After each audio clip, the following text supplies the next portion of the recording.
Double murder in Falmouth, Trelawney. Hi again and welcome. This is Links 007 TV News Report, and we'll be right back with the full details to come. Welcome to Links 007 TV News Report, providing you with the best in local and international news updates.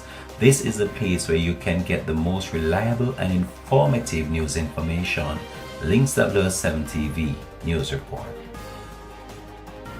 Welcome back and thanks for joining us. This is Links 007 TV News Report.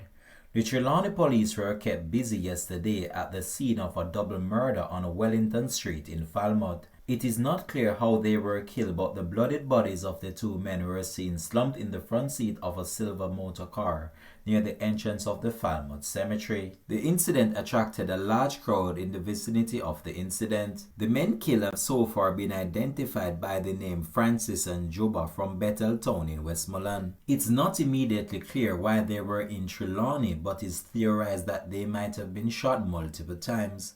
Links 007 TV News will continue to track this story and have more details to come on this in a later newscast. This has been Links 007 TV News Report. Thanks for watching.